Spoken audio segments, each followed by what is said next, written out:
Good day, I'm Cody Ann Barrett and welcome to Frontline Business. Elite Diagnostics' initial public offering IPO is to open February 5. The amended prospectus for the IPO has been released and the company will now float shares to the junior market investors February 5 to 12. The prospectus was pulled to correct financial information, delaying the IPO's launch by 2 weeks. The review was prompted apparently by an article from an independent financial website, IC Insider, which indicated, among other things, that depreciation charged in one section of the unaudited accounts was not charged in another section of the unaudited accounts.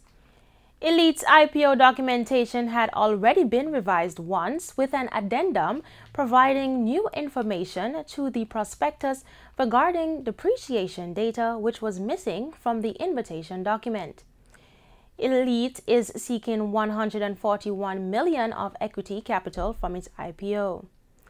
The medical diagnostics company intends to use the proceeds for working capital and pay down its debt.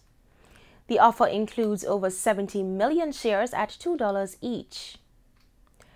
The Trinidad and Tobago Securities and Exchange Commission is probing the takeover bid by NCB Financial Group of the publicly traded Trinidadian insurance company Guardian Holdings.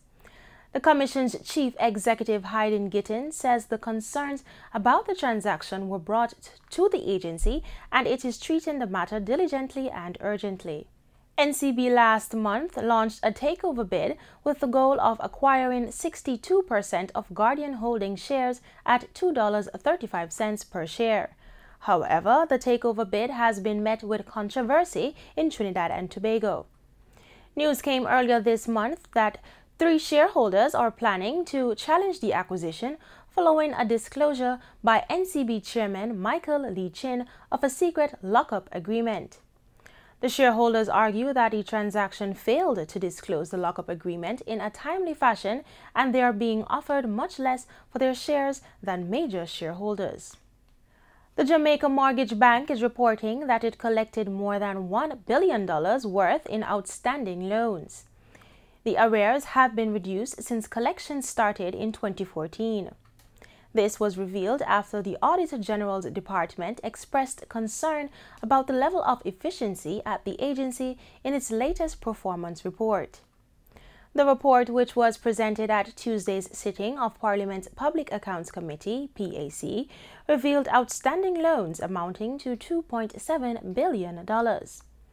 Acting Auditor General Dolores Linton Williams told the PAC that the performance report also revealed that during the period ending 2014, applications for loans were not in keeping with updated standards. The agency's managing director, Courtney Winter, told the committee that changes have been implemented, including the recruitment of additional staff. We have also revised the policy to look at areas where we think there was the most risk, and we have made significant changes, at least since I came in. As a result, as of December 31st, 2017, the stock of non-performing loan is now it's 699 million, actually 700 million. So we have moved from $1.5 billion down to 700 million. As a matter of fact, by the end of this fiscal, that number will become 460 million. And in the next financial year, that number will be somewhere closer to about 200 or 300 million. So we have been making significant strides, improvement. We have collected, together with interest, over $1 billion since 2014. He disclosed that the entity has an agreement with its biggest debtor to have the balance reduced by the end of this fiscal year.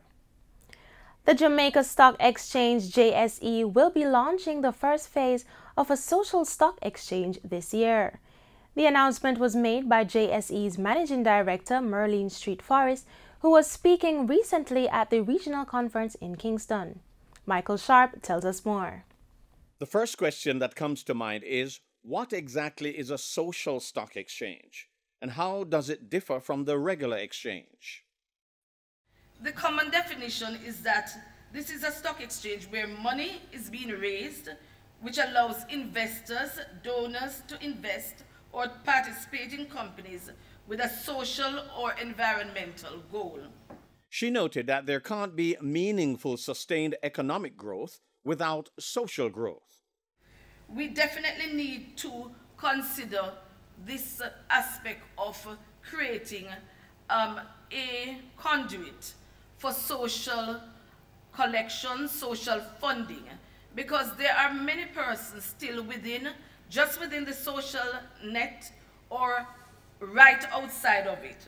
And many in Jamaica face that issue. The head of the JSC says that Jamaica is not strange to not-for-profit groups and donating to worthy causes, noting that the move by the exchange, which has the trust of the people, is to spread social good.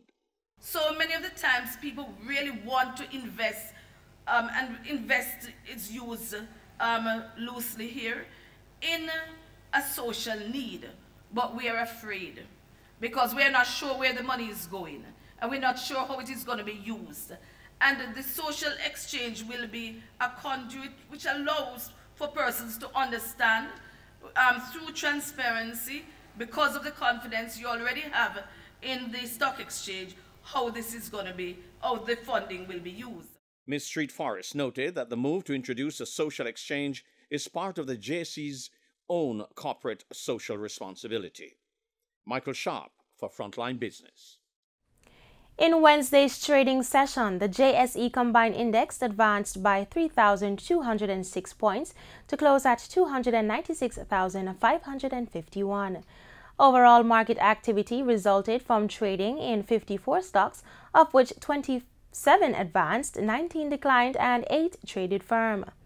The Junior Market Index advanced by 76 points to close at 2,922. Among the winners were 1834 Investments, Axis Financial, Berger Paints, Cable and Wireless, and Epley Limited. Stocks declined for Barita Investments, Caribbean Cement, Caribbean Cream, Caribbean Producers, and Carreras. Stocks traded firm for 138 Student Living, AMG Packaging and Paper, Dolphin Cove, G-West Corporation, and Jamaica Money Market Brokers. Cable and Wireless was the volume leader with over 11 million units, followed by Wisynco Group with over 4 million units and G-West Corporation with over 2 million units. On the foreign exchange market, the US dollar is being sold for an average $125.06. It's costing $104.69 for the Canadian dollar, while the pound sterling is being sold for $174.54 and the euro for $156.02. News in oil. Oil prices ticked up on Wednesday, reversing earlier losses, despite data showing American crude inventories rose more than expected and U.S. oil output topped 10 million barrels a day in November for the first time in nearly half a century. U.S. West Texas Intermediate crude futures ended Wednesday's session up 23 cents at $64.73, posting a 7.1% gain on the month. Brent crude, the global benchmark, closed up 3 cents at $69.05 a barrel, ending Monday 3.3% higher. And that's it for Frontline Business. I'm Cody Ann Barrett. Regional stories are next after the break.